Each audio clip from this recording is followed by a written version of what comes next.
Jadi menurut Opa Super Semar itu adalah apa? Yang di-share ke publik? Itu yang ada sudah berubah. Cara-cara daripada Orba untuk membungkam kekuatan Soekarno ya dengan Super Semar itu. Ada golongan A itu yang dor ya.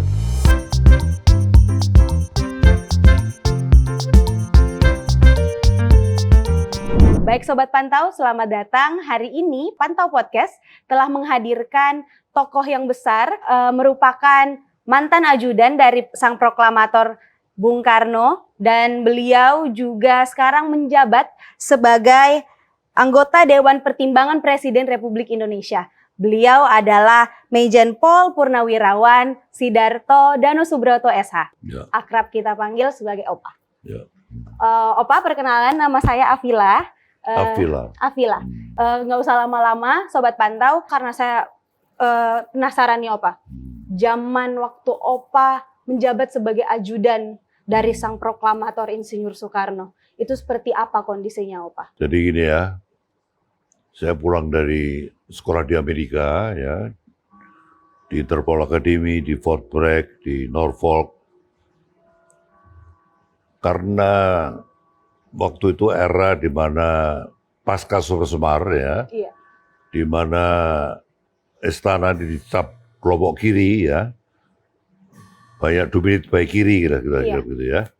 Jadi saya sebagai orang perwira yang baru tiba dari barat, educated by barat ya, ditempatkan di istana ya, Istana.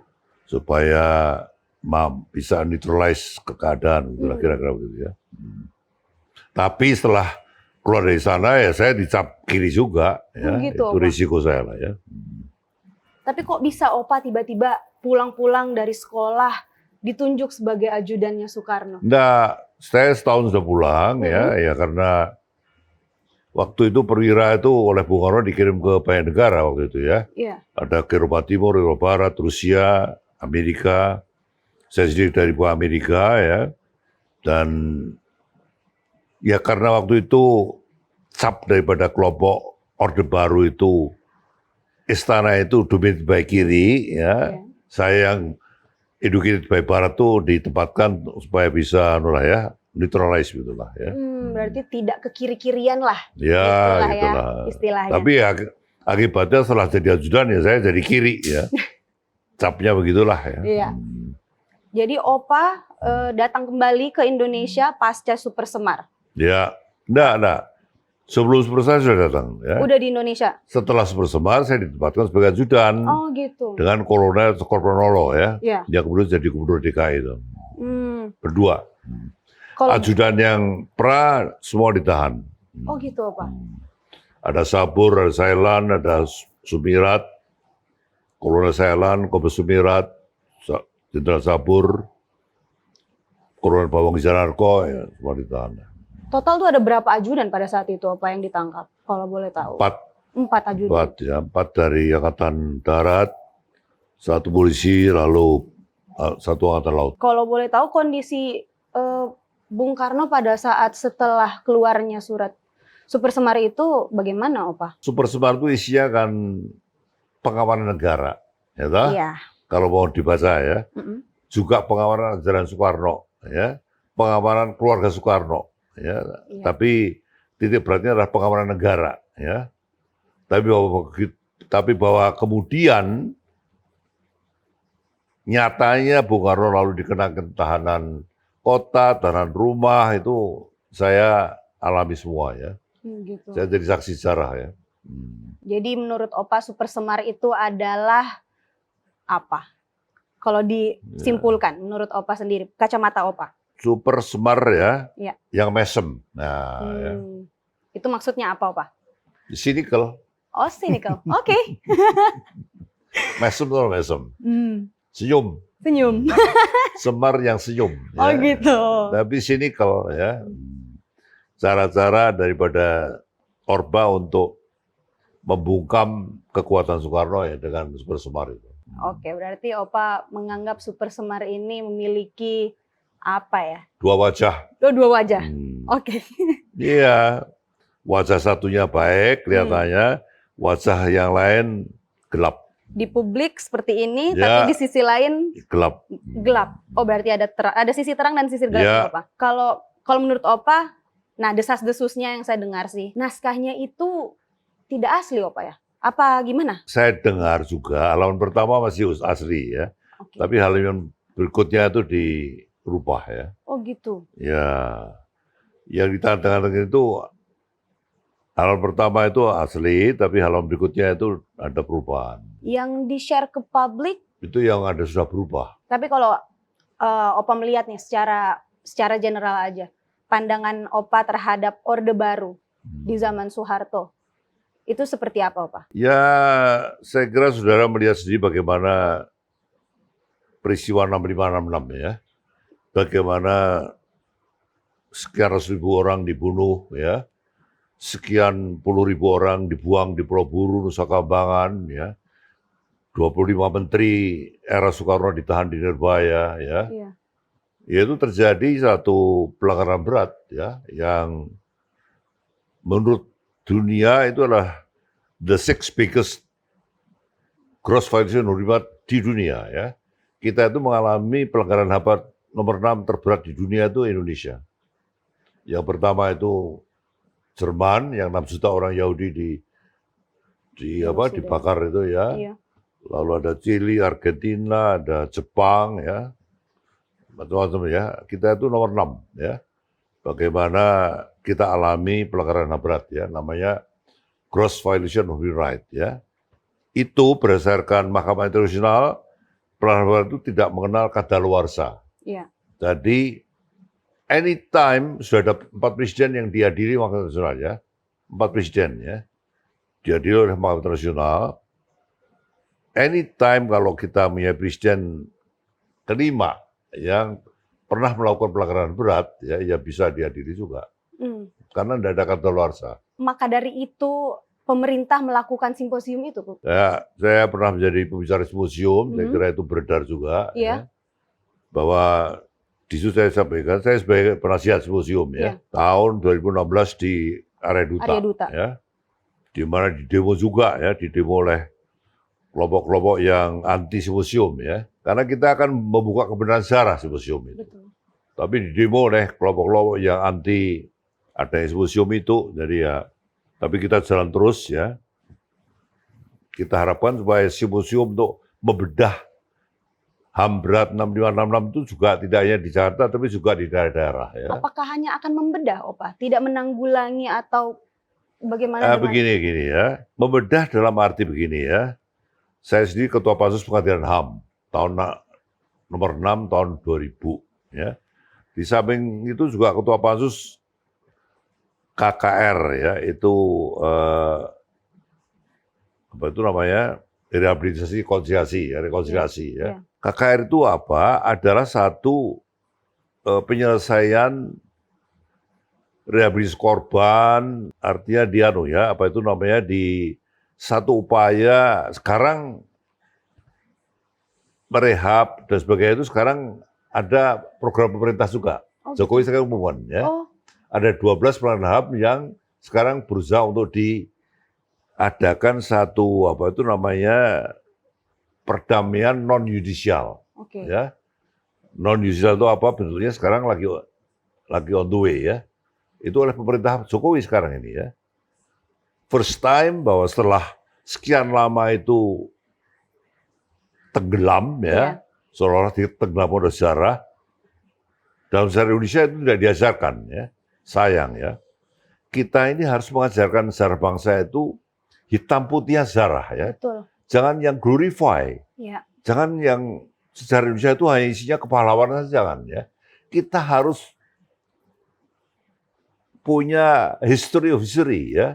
The real our history, black or white itu kita harus ceritakan, terutama pada generasi anak muda yang tidak tahu bagaimana the real history masa lalu. Ini anak muda harus tahu, ya.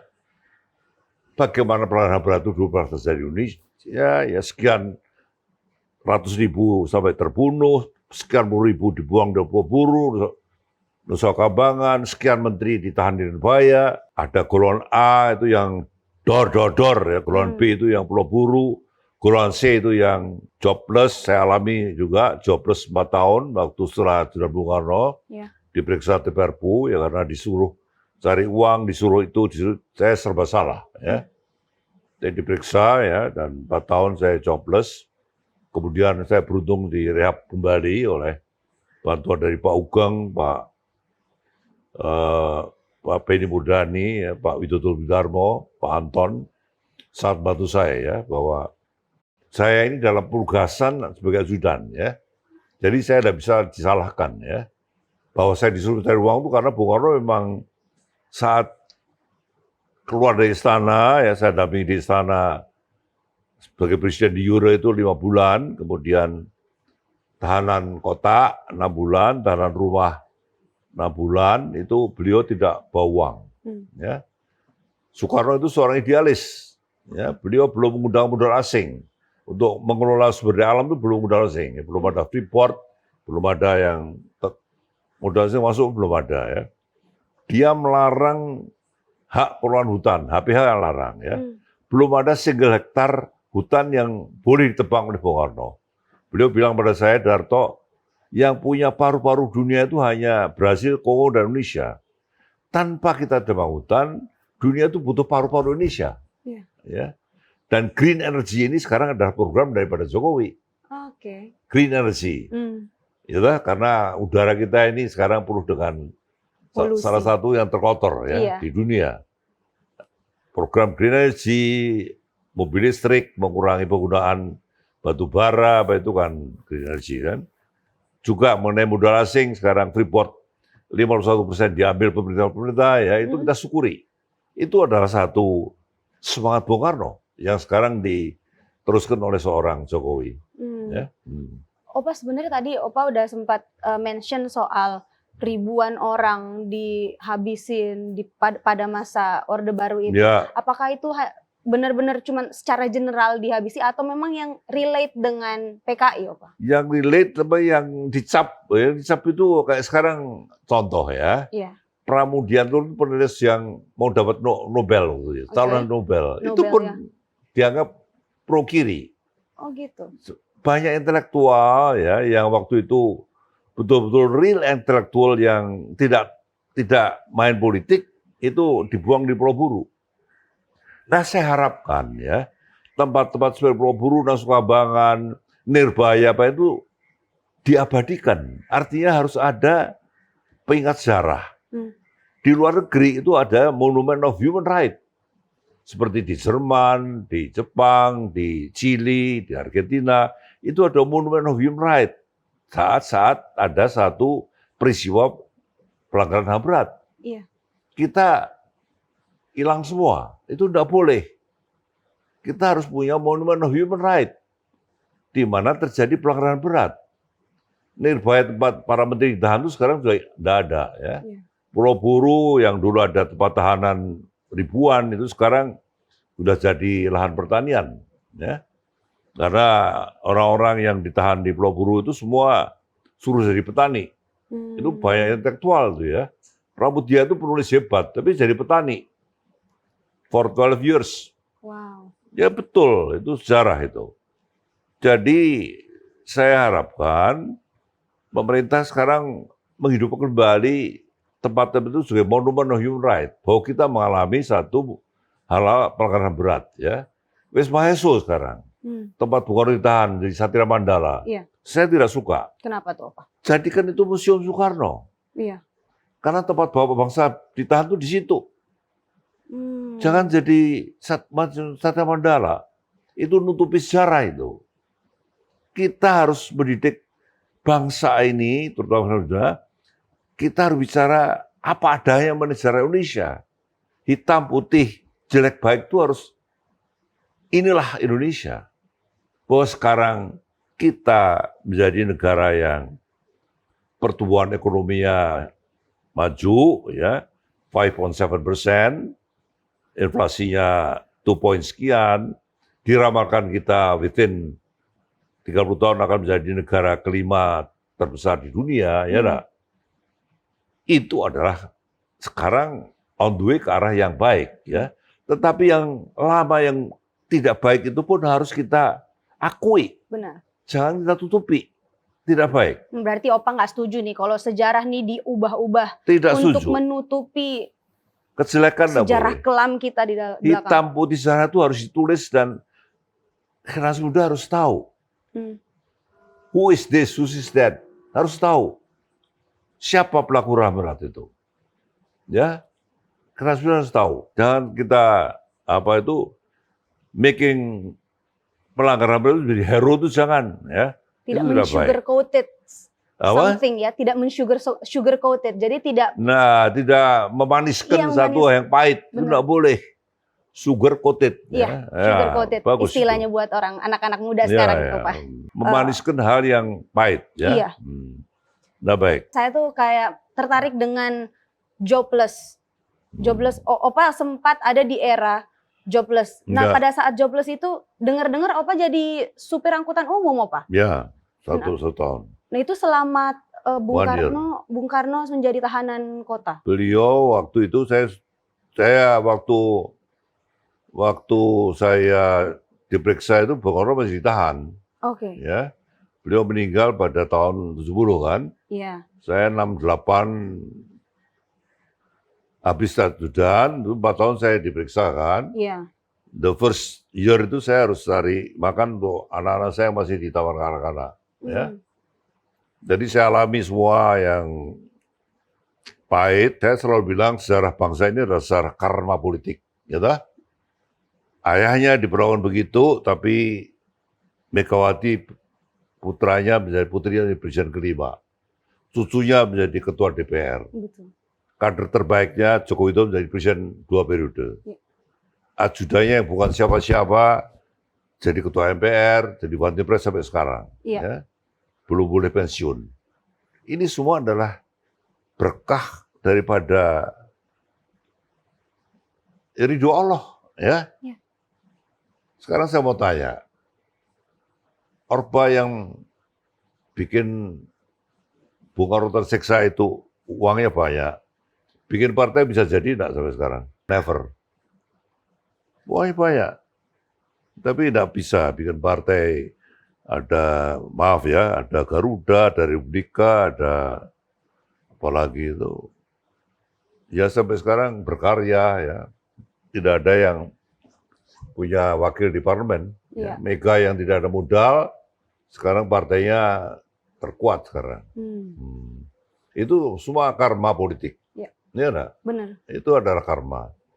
Karma itu tidak diambil oleh bangsa, tapi juga pada manusia. Iya. Ya, Afila umurnya 25. 25, tapi bisa pinter begini. Ya, Amin, karena Opa. well educated. Ya, enggak? Nanti Insya Allah. Wandi akan jadi orang juga saya harapkan. Amin, ya. amin. Orang yang artinya orang yang terpandang. Ya, enggak? Amin, Opa. Opa, aku penasaran juga nih. Kenapa Opa masih bertahan mendampingi Bung Karno? Padahal sudah dicap sebagai ini, sudah diinterogasi lah. Tugas bagi saya. Tugas. Ya, saya banyak yang peringatkan teman waktu itu, jangan terima tugas itu, jangan. Ini adalah tugas yang saya harus jalankan. Dan saya akan lakukan dengan baik. Ya. Terus saya mencari uang untuk keluarganya, saya kira di Harian Kompas ada ditulis mengenai Guntur itu kan. Iya, Opa. Bagaimana kalau kirim Yang diselipin sayur lodeh duit itu ya, Opa ya? diudek-udek pakai bayonet itu, Guntur tidak kan. Saya pernah baca sih, Opa. Ada artikel kalau misalnya Opa sempat selipin duit untuk diberikan kepada Soekarno. Iya, ya betul. Kayak begitu, itu apakah Ya. benar, Opa? Betul. Oh gitu, sampai Ya. segitunya, Opa? Nggak punya uang. Untuk keluarga pun nggak ada uang. Ya, tanya Guntur yang dikeluarkan dari Guntur yang di ITB dikeluarkan, Iya. Pak Rektor karena demo tiap hari. Mega yang baru tahun pertama di Unpad dikeluarkan karena di demo juga. Tapi kemudian jadi presiden kelima. Betul. Ini adalah karma, ya toh?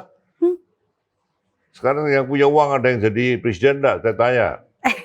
Nah, ada yang jadi menteri enggak? Dihormati enggak? Itu adalah karma, ya toh? Sing wewehu, sing salah seleh. Sing nyolongan bakal kelangan. Itu artinya apa-apa? Kan aku bukan orang Jawa. Kamu orang mana kau? Aku Makassar. Makassar. Iya. tabur tuai. Oke. Nah, orang yang menabur kebaikan itu akan menuai. Apa yang kamu tanam itu yang kamu tuai. Iya, kalau kamu banyak nyolong ya Iya. kehilangan. Ya, nah, Benar, Pak. banyak berbuat yang haram ya akan kehilangan. Kalau kita menjalankan hal yang baik, yang halal, yang diridhoi Allah ya berkah bagi kita, bagi anak cucu kita. Itu karma itu tidak hanya pada orang, tapi juga pada orang. Iya. Ya, nah, saya bersyukur anak cucu saya semua ya jadi orang yang baik dan Alhamdulillah. sekolahnya berhasil. Ya. Hmm. 2 sekarang jadi pilar di Melbourne, 1 di Amsterdam. Dokternya 2 orang, cucu dokter 1, jadi ada 3. Ya. Akuntan, ITB, ya, macam-macam lah ya. Bervariasi ya, Opa ya? Ya, bekerja di profesional. Oke. Baik, Opa. Sebenarnya saya sempat lihat ada potongan video Ya, tentang Bung Karno bahwa beliau nih mau anaknya semua ke kiri, Opa. Kiri dalam arti kiri itu dalam arti waktu itu progresif. Ya, kanan progresif. itu orang yang established. Itu out dulu, tapi lalu diterjemahkan lain. mungkin karena sudah ada perubahan Ya, perspektif ya. kiri itu dulu satu sikap yang progresif, kerakyatan. Kalau kanan itu orang yang established. Oke. Beda, tapi lalu kemudian diplesetkan jadi komunis sama anti komunis. Iya. Inilah yang dialami oleh saat itu ya. Nah, pada saat ini kan berarti juga kiri, saya juga nangkepnya kiri itu dalam arti oh ini PKI Negatif. ya Nah, atau apa ya? saat itu demikian, tapi maksudnya itu tidak begitu ya. Oke. Sikap kiri itu sikap yang pro rakyat. Opa sebenarnya saya juga pernah baca-baca sedikit, Opa. Opa pernah stuck dalam perjalanan pangkat di kepolisian. Itu sempat stuck beberapa tahun. Ya, Itu- lama, kira-kira ada hampir 10 tahun. Hampir 10 tahun, Opa. Saya Kadispen Polri pernah. Iya. Itu jabatan jenderal, saya satu-satunya kolonel. Oke. Nggak boleh naik pangkat saya. Lalu K Interpol ya, itu 8 tahun. Saya kolonel juga. Selama 8 tahun. Tapi jabatan yang diduduki adalah jabatan Jenderal. jenderal. Kalau Anda ke museum polisi itu, Kadispen polisi itu jenderal, kolonel Sidarto jenderal lagi. Lalu K Interpol juga jenderal, kolonel Sidarto jenderal lagi. Ya, di museum ada. Itu unik ya, Opa. Maksudnya tidak jarang loh ada yang seperti itu. Itu boleh saya tahu kenapa? Sekarang Kok bisa, Opa? Anda tahu Kadihumas Polri itu mayor jenderal kan? Iya. Dulu saya kolonel itu. Ajaib berarti, Opa ya. Hah? Ajaib apa gimana, Opa? Ya memang nasib saya begitu mau apa. Udah di-clarify, udah bersih, tapi tidak boleh naik pangkat. Ya poin di stop. Tapi bahwa kemudian saya di-clarify, lalu bisa jadi naik Kapolda Subaksel, Jawa Barat. Waktu itu bintang 2 hanya 13-14 orang loh ya. Iya. Belum semua Kapolda. Subaksel itu yang 4 provinsi ya. Iya. Baru boleh ya, atau Jawa ya. Nah, kemudian saya jadi anggota Dewan, Iya. 3 periode, jadi Ketua MPR, jadi Wantimpres sampai sekarang tahun 8. Ini semua berkah. Ya, Iya. Berarti Opa tuh sebenarnya udah nge-cover beberapa sisi nih, udah dari kepolisian, lalu legislatif, lalu sekarang Opa jadi Watimpres. ya banyak bidang lah ya saya alami. Dulu pernah berkontak langsung nggak sih sama Bapak Soeharto? Ya saya waktu dapat apa itu namanya selesai diperiksa dan kemudian direhab kembali. Iya. Ya saya lalu diangkat jadi Kapolda Subaksel. Ya mula-mula akan dispen, kayak Interpol saya tidak kan, Iya. tapi tidak lewat ya. Iya. Naik pangkat pertama jadi Kepala Satuan Mapta, Iya. bintang 1, Wakapolda Jabar. Iya. Ya mereka pelan-pelan. Dari sana saya Kapolda Subaksel, 2 bintang. Kapolda Jabar. Ya saya ketemu Pak Harto saat saya dari Kapolda Jabar, ada Rapim Abri waktu itu. Oh gitu. Dulu polisi bagian dari Abri ya. Iya. Jadi sebenarnya Opa, saya masih blunder juga nih. Yang paling lebih penting tuh apakah kita menjabat memiliki pangkat yang tinggi atau memiliki jabatan yang tinggi yang what's the point of having pangkat yang tinggi tapi Saya mau bilang ya, saat Orba itu polisi itu powerless ya, tidak punya Oh, power. tidak seperti sekarang ya, Opa? Hah? Tidak seperti Oh, sekarang. sekarang full power. Dulu saya no power ya. Dulu zaman Orba itu yang punya power adalah TNI, maaf Iya. ya. Artinya dulu ada BAES, ada Kokamtib. Polisi itu enforce sesuatu itu harus by restu. Ini enggak boleh gitu. Harus dari approval. Harus ada approval dari TNI. BAES, dari Kodam, dari Oh, gitu. harus ada approval. Nangkep ini enggak boleh, nangkep itu enggak boleh. Bercerita tentang itu, Opa, berarti menurut Opa pemerintahan zaman Soeharto itu seperti apa? Secara umum aja. Iya, otoriter lah bagaimana? Otoriter. Ya bagaimana kita diatur begitu gimana? Penegakan hukum aja nggak jalan gimana? Semua Ya, aspek ya, Opa. Semua itu elemen. Korupsi waktu itu luar biasa kan? Iya. Tapi apa kita bisa melakukan enforcement? Nah, kita tidak berdaya. Ya hutan dibabati, dibagi-bagi.